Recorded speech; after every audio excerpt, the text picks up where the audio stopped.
Hello everybody. तो NMDC limited जो कि एक गवर्नमेंट ऑफ इंडिया का एंटरप्राइजेज है, उसके अंदर यहाँ पे जूनियर ऑफिसर ट्रेनी की एक वैकेंसी है। सिविल के लिए है, इलेक्ट्रिकल के लिए भी है, मैकेनिकल के लिए भी है, माइनिंग के लिए भी है, जीएनक्यूसी के लिए भी है, सर्वे के लिए भी है। तो हम बेसिकली यहाँ पे सिविल के लिए देख लेते हैं। सिविल के लिए यहाँ पे 7 वैकेंसीज हैं, इलेक्ट्रिकल के लिए 14 वैकेंसीज हैं, और सबसे अच्छा जो है यहाँ पे वो है आपका यहाँ पे मैकेनिकल के लिए। काफ़ी अच्छी वैकेंसीज है भाई।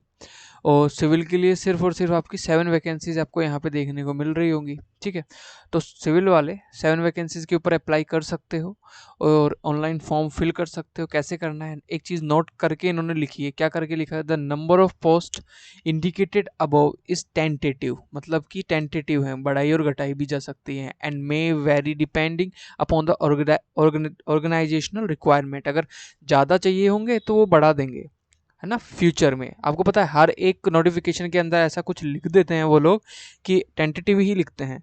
ऐसा फिक्स नहीं होता, रिजिड नहीं होता कि इतनी है तो इतनी ही होंगी, हम बढ़ा नहीं सकते, कम नहीं कर सकते। तो हमेशा ये नोट तो आपको देखने को मिलेगा ही। अब यहाँ पे इन्होंने लिखा है कि जो क्वालिफिकेशन है उनकी किस किस तरीके से रिक्वायरमेंट होगी। तो सिविल के लिए of course 3 year of diploma in civil engineering university से आपने किया हो, या फिर डिग्री की हो सिविल इंजीनियरिंग में आपने, तो डिप्लोमा भी अलाउ है। और सिविल भी के लिए आपका वो भी अलाउ है। क्या अलाउ है? डिग्री भी अप्लाई कर सकता है और डिप्लोमा भी। ध्यान से सुनना, डिग्री भी। और एक्सपीरियंस के लिए लिखा है फॉर डिप्लोमा होल्डर्स ओनली। जो एक्सपीरियंस है ना, वो डिप्लोमा होल्डर के पास में होना ही होना चाहिए। Minimum 5 year of post qualification experience, मतलब 5 साल आपने काम कर रखा हो डिप्लोमा के बाद में। तो बेसिक फंडा क्या है? बेसिक फंडा निकल के आ रहा है कि बीटेक वाले, अगर फ्रेशर्स है तो बीटेक वाले ही भर सकते हैं, सीधी सी बात है। और इलेक्ट्रिकल के अंदर भी सेम टाइप की क्वालिफिकेशन होंगी, सेम शर्तें लागू होंगी, और माइनिंग के लिए भी। तो ये आपका किसके अंदर है वैकेंसी? एनएमडीसी, याद रखना है, एनएमडीसी। ठीक है, और इसको आप ऑनलाइन जाके भर सकते हो। डिस्क्रिप्शन में इसका डायरेक्ट अप्लाई ऑनलाइन का लिंक है, तो प्लीज़ आप वहाँ पे जाके इसको फिल कर सकते हो। ठीक है, मैक्सिमम एज यहाँ पे 32 ईयर दी हुई है। पोस्ट का नाम दिया हुआ है, डिग्री, और यहाँ पे जो सैलरी है वो आपको बताइए कि फर्स्ट 12 मंथ्स के लिए यहाँ पे 37,000 दी हुई है।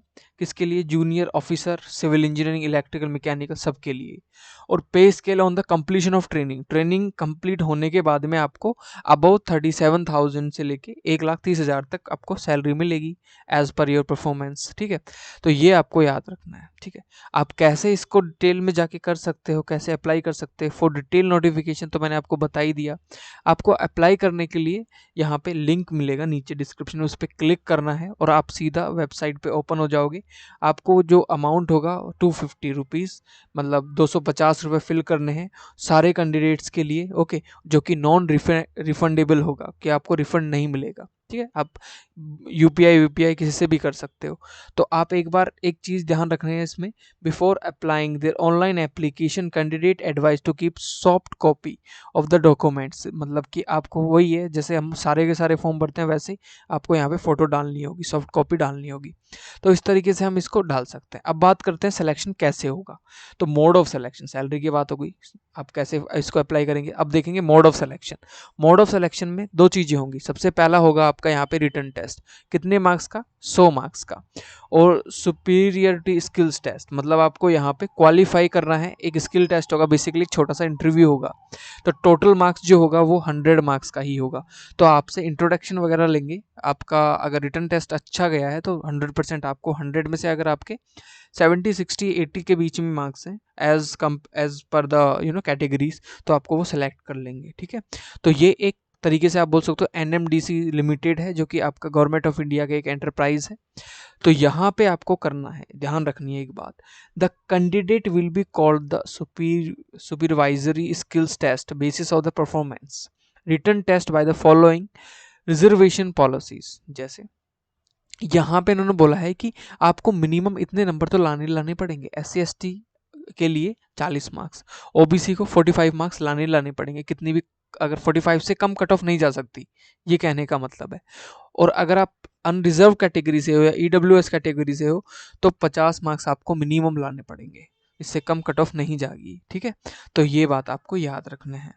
सुपरवाइजरी जो स्किल्स टेस्ट होता है उसके अंदर भी आपको जो मार्क्स लेके आने होंगे वो इस तरीके से लेके आने होंगे, 40% in the unreserved, 37 in the OBC and 30% in the SC ST. ठीक है, तो इस तरीके से आपको फॉर्म फिल करना है। तो सबसे इंपॉर्टेंट जो चीज़ है वो आपको यहाँ पे फॉर्म फिल करना है, फिर वेरिफिकेशन होगा डॉक्यूमेंट्स का। तो बेसिकली दो चीज़ यहाँ पे याद रखनी है, 100 मार्क्स का टेस्ट, 100 मार्क्स के टेस्ट के बाद में यहाँ पे जो दूसरी चीज़ होगी वो होगा यहाँ पे आपका पूरा का पूरा जो सुपरवाइजरी इंटरव्यू होगा। तो ये आपको याद रखना है। तो this is the important thing.